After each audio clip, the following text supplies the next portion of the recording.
नमस्कार, आप देख रहे हैं वीके न्यूज। मैं हूं सुनील राव। मध्य प्रदेश छत्तीसगढ़ के बाद अब राजस्थान में भी सीएम भजनलाल शर्मा ने शपथ ले ली। कल सीएम भजनलाल शर्मा का शपथ ग्रहण समारोह हुआ। प्रधानमंत्री नरेंद्र मोदी शपथ ग्रहण समारोह में मौजूद थे। वसुंधरा राजे, जो कि राज्य की पूर्व सीएम रह चुकी है, वो भी मौजूद थी। वसुंधरा राजे ने भजनलाल शर्मा के सिर पर हाथ रखकर उन्हें आशीर्वाद दिया। भजनलाल ने उनके पैर छुए और उसके बाद खुद वसुंधरा राजे उनको सीएम दफ्तर तक लेके गई, उनको पदभार संभालने के लिए, और वहां पर उन्होंने उनको कार्यभार संभलवाया। लेकिन उसके बाद भजनलाल शर्मा ने जैसे ही सीएम पद का प्रभार संभाला, वो एक्शन मोड में आ गए। पहले उन्होंने कल कैबिनेट की बैठक की, पहले अपने अफसरों के साथ बैठक की और 3 बड़े फैसले उन्होंने ले लिए। और इन 3 फैसलों के साथ ही ये साफ हो गया है कि राजस्थान में 5 साल तक क्या होने वाला है। क्या वो फैसले लिए और कैसे इन फैसलों के बाद पुरानी सरकार के मंत्रियों, पुरानी सरकार या अशोक गहलोत के साथ ही राजस्थान में जो रहने वाले अपराधी है, माफिया है, उनकी कैसे मुश्किल बढ़ सकती है, ये सब बताऊंगा आपको इस वीडियो में। लेकिन पहले जान लीजिए कि भजनलाल शर्मा पहली बार के विधायक है, नए विधायक बने हुए हैं। सरकार चलाने का या कभी किसी सिर्फ वो, इससे पहले उन्होंने जो लोकतंत्र की सबसे निचला सदन होता है, पंचायत, वहां पर उन्होंने सरपंच की भूमिका निभाई है। लेकिन बड़े सदन में या बड़ी सरकार में कभी वो हिस्सा नहीं रहे। लेकिन उसके बावजूद कल जो उन्होंने 3 फैसले लिए, उसके बाद उन्होंने ये बता दिया कि 5 साल में उनका कार्यकाल कैसे रहने वाला है और 5 साल में राजस्थान क्या करने वाला है और कितनी सख्ती के साथ वे पेश आने वाले। दरअसल कल जब पहली बैठक हुई तो पहली बैठक में भजनलाल शर्मा ने 3 बड़े फैसले लिए। सबसे पहले चुनाव के दौरान जो भारतीय जनता पार्टी ने जो बड़ा मुद्दा जिसको बनाया था, पेपर लीक, युवाओं के भविष्य को लेकर उन्होंने, भारतीय जनता पार्टी ने आश्वस्त किया था कि जो पेपर लीक के मामले, उस मामले में जो भी दोषी है उनको बख्शा नहीं जाएगा। और राजस्थान के जो गोविंद डोटासरा है, जो शिक्षा मंत्री भी रहे, उन पर छापेमारी भी हुई इस मामले में। उन्हें एक तरह से उस मामले में उनको आरोपी माना जा रहा है। इसीलिए सबसे पहला काम जो है, भजनलाल शर्मा ने सीएम बनते ही इस मामले में एक एसआईटी के गठन करने का निर्णय लिया। जी हाँ, पिछली सरकार में राजस्थान में पेपर लीक के कई मामले सामने आए थे, अगर आपको याद हो। और पेपर लीक का ये जो मामला था, इसको राजस्थान के चुनाव में भारतीय जनता पार्टी ने बड़ा मुद्दा बनाया था। और चुनाव से पहले अशोक गहलोत की सरकार है, उन पर कई गंभीर आरोप लगाए थे। इसलिए ये जो फैसला है, शुक्रवार को जब मुख्यमंत्री भजनलाल शर्मा ने जो फैसला लिया सीएम पद की शपथ लेते ही, इसे बड़ा अहम फैसला माना जा रहा है कि अब इस मामले में एक एसआईटी का गठन किया जाएगा और एसआईटी इन सारे मामलों की जांच करेगी। जाहिर तौर पर है, जब एसआईटी बनेगी, जांच करेगी, तो पुरानी सरकार के कारनामे उजागर होंगे और कई लोग फिर जेल भी जाएंगे। तो सबसे बड़ा फैसला एक तो ये किया गया कि पेपर लीक मामले में वो एसआईटी का गठन करेंगे।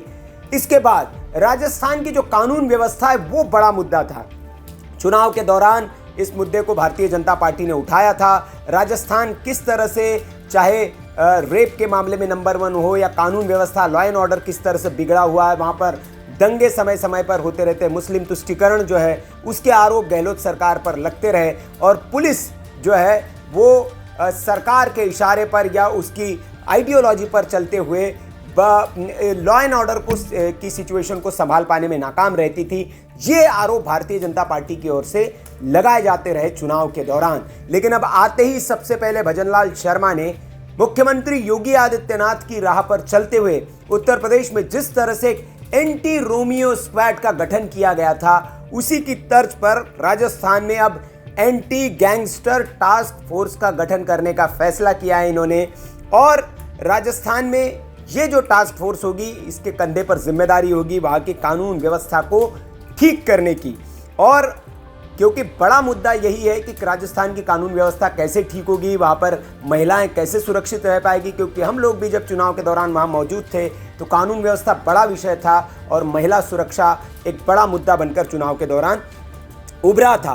तो अब भजनलाल शर्मा ने राजस्थान में एंटी गैंगस्टर टास्क फोर्स का गठन करने का निर्णय लिया है। और ये जो फोर्स है, ये गैंगस्टर्स को पकड़ेगी। और ये मान लीजिए कि उत्तर प्रदेश की तरह अब वहाँ पर भी आपको अपराधियों के एनकाउंटर होते हुए नजर आएंगे, क्योंकि बाबा योगी आदित्यनाथ की जो ठोको नीति है वो इतनी सफल है कि उत्तर प्रदेश में अब बदमाश जो है वो थर थर कांपते हैं और खुद ही थाने में सरेंडर करने के लिए पहुंच जाते हैं। एनकाउंटर का डर इतना उनमें ज़्यादा बना हुआ है। तो अब हो सकता है कि राजस्थान की पुलिस भी आपको इसी राह पर नजर आए और बाबा की ठोको नीति वहां पर भी लागू करते हुए दिखे, ताकि वहां के जो बदमाश बेखौफ है। कुछ दिन पहले ही हमने देखा कि किस तरह से सुखदेव गोगामड़ी जो थे राष्ट्रीय राजपूत सेना के जो अध्यक्ष थे, करणी सेना के, उनको घर में घुसकर बदमाशों ने किस तरह से मार दिया था। और राजस्थान में किस तरह से गैंग सक्रिय है।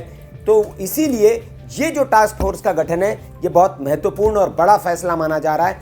अब इस पर अमल क्या होता है और कैसे कानून व्यवस्था को दुरुस्त करते हैं, ये देखने वाली बात होगी। इसके अलावा एक बड़ा फैसला और लिया है उन्होंने कि जो केंद्र की योजनाएं हैं, दरअसल केंद्र सरकार योजनाएं तो लागू कर देती है, लेकिन उन योजनाओं का क्रियान्वयन हो रहा है या नहीं हो रहा है, ये बड़ा महत्वपूर्ण होता है। तो इसके लिए भी एक कमेटी का गठन करने का फैसला कर लिया है भजनलाल शर्मा ने।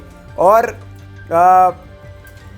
मैंने आपको पहले ही बताया कि पहली बार ही विधायक बने और पहली बार विधायक बनने के बाद सीधे सीएम बन गए।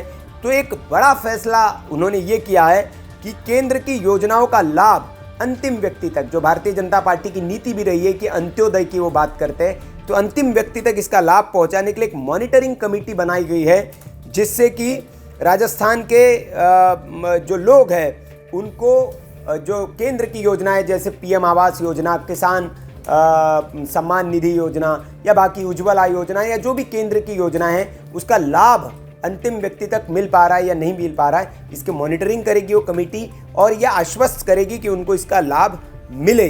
तो नए मुख्यमंत्री ने सीएम पद की शपथ लेते ही ये 3 बड़े फैसले लिए। पहला बड़ा फैसला तो है पेपर लीक के खिलाफ एक एसआईटी का गठन, दूसरा है एक एंटी गैंगस्टर टास्क फोर्स और तीसरा केंद्र की योजनाओं की मॉनिटरिंग के लिए कमेटी। तो मध्य प्रदेश के मुख्यमंत्री के बाद अब राजस्थान के मुख्यमंत्री भी एक्शन में नजर आ रहे हैं। वहाँ पे जिस तरह से उन्होंने फैसले लिए, यहाँ पर भी भजनलाल शर्मा कुछ बड़े फैसले लेते हुए नजर आ रहे हैं। अब देखना होगा कि नए विधायक से सीएम बने भजनलाल राजस्थान की कानून व्यवस्था जो बड़ी चुनौती है उनके सामने, उसको कैसे वो ठीक कर पाते हैं और क्या इसके लिए वो बाबा की ठोको नीति पर ही चलने का उन्होंने निर्णय किया है, क्योंकि पहला डिसीजन उनका तो यही बता रहा है।